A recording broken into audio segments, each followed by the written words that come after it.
Turkey's Syria policy has had two main objectives, and the first one is toppling the Assad regime, and the second one is preventing the establishment of a Kurdish corridor along its southern border, so marginalizing the Syrian Kurds. And to that end, Turkey supported groups like al-Nusra and Ahrar al-Sham, and it did not fight effectively, as effectively as it should have against the Islamic State. And also, Ankara pushed the Western governments, and especially the United States, to establish a no-fly zone, or now it's called a protected zone in northern Syria, to prevent the formation of that Kurdish autonomous region. But several factors have complicated Turkey's Syria strategy. And the first one is the US administration's cooperation with the Syrian Kurds, with the PYD. As you all know, after Kobani, which is a northern Syrian town, there was a fighting going on between the Islamic State and the Kurdish fighters there, the PYD. The American administration airdropped weapons to the PYD. And that strained bilateral ties, and Turkey several times expressed concern. But at some point, just very briefly, Ahmet Davutoğlu, the Turkish prime minister, signaled that Turkey could turn a blind eye to the PYD if the PYD did not attack the Turkish state. But that was very briefly, and that was before the elections.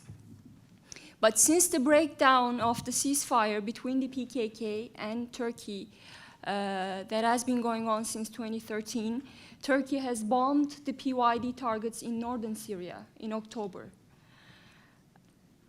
So that is going to be a complicating factor in Turkey's Syria strategy, considering the ongoing cooperation between the PYD and the US, between Russia and the PYD, and the Iranian engagement of the PYD. So that the PYD factor complicates the whole picture in Syria for Turkey. Another complicating factor has been the Russian involvement in Syria, and also Turkey's most recent downing of a Russian jet. So Russian involvement since September, Russia has been providing air cover for the regime forces.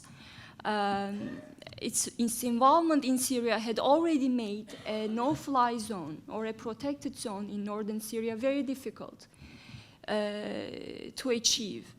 And after Turkey's downing of the Russian jet, now Russians deployed S-400 missile system in Syria.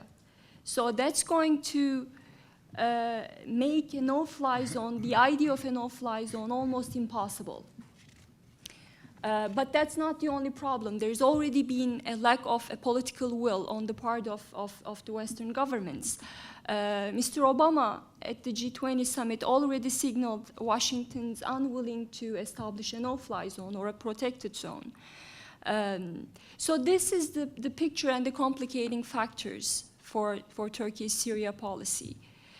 And what is Turkey's plan then? What will Turkey do? What has Turkey been doing?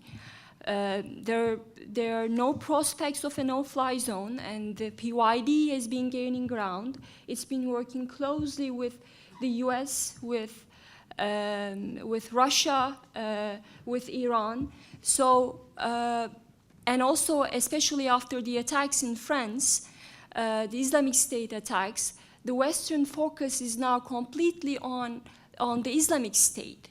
So this is a nightmare scenario for Turkey. And Ms. Amanda Slot just mentioned securing that 98-kilometer inside Syria of the Islamic State. So how is that going to happen? Secretary Kerry mentioned very recently that the US and Turkey will carry out an operation to clear that area of the Islamic State. What kind of operation is he talking about? Well, clearly the Turkish government is not willing to send ground troops, and no one is talking about a no-fly zone. And Turkey's biggest fear and the main idea behind that no-fly zone was to prevent the establishment of an autonomous region. So once the ISIS is cleared of that area, again, we're talking about a long border. So there is that pocket of territory, one border crossing under the control of the Islamic State. So once that territory is cleared of the Islamic State, who is going to fill the void? So the Turkish fear has been the Kurds, the Syrian Kurds. So what is Turkey thinking? Well, Turkey is planning to play, has been planning to play the Turkmen card. So Turkey is hoping that it can use the Turkmens to control the area west of the Euphrates River. Once it's cleared of the Islamic State, so the Kurds don't control that area. But this is also complicated. It has been complicated, and especially with what's happening between Russia and Turkey, the picture has been even more complicated because the Russians are bombing that area, and they have been bombing the Turkmens. And also, adding to the tension is the strained relationship between Russia and Turkey. So once again, Turkey turned to its Western alliance, turned to the NATO. It needs NATO and its Western allies more than ever after it downed the Russian jet.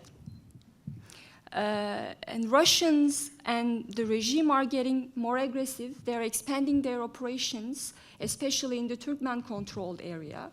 So that means that Turkey will be forced to recalibrate its foreign policy. Until now, Turkey has been less than willing to cooperate with the West, constantly pressuring the United States to stop working with the PYD, and has not been a very effective partner on the fight against the Islamic State, despite the US concerns, despite the concerns of its Western allies. And now it started a war with the PKK. So the question is, now Turkey has to do something to change its Syria policy. From now on, it will not be able to avoid the Western concerns because it will be forced to work more closely with NATO and the West. And that means recalibrating its Syria policy. So the first thing comes to mind is, what does recalibrating means? It means, well, will Turkey be willing to do more against the Islamic State? I think that Turkey has been doing more on the coalition against the Islamic State. And now with the EU on board, Turkey, our morning keynote speaker this morning mentioned that, yes, there have been some promises made. The European Union is so desperate that basically said that let's re-energize those Turkey-EU ties, and maybe we could even open new chapters. So that's all good news, and the Turkish government is presenting domestically that this is a big achievement. And in fact, Ahmet Davutoğlu mentioned that at the recent EU summit, Turkey is a European nation, and that's something that we have not heard from the AKP in a long time. So right after downing the Russian jet, the Turkish government called for a NATO meeting. So that all means that Turkey needs the NATO. Turkey needs its Western allies. And that means that it has to be sensitive to the Western concerns.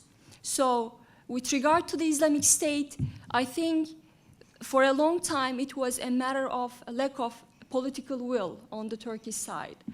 But now that the Islamic State has been posing a big challenge for Turkey's own national security, Turkey is willing to do more, and I think we will see more of that because Turkey will be forced to do so. But a bigger question mark is, what will happen to the PYD? Again, we have seen that the Turkish government could in fact be pragmatic about it when Davutoğlu mentioned that, you know, we we won't touch the PYD if they don't attack. So that remark was welcomed here in DC, but that did not last long.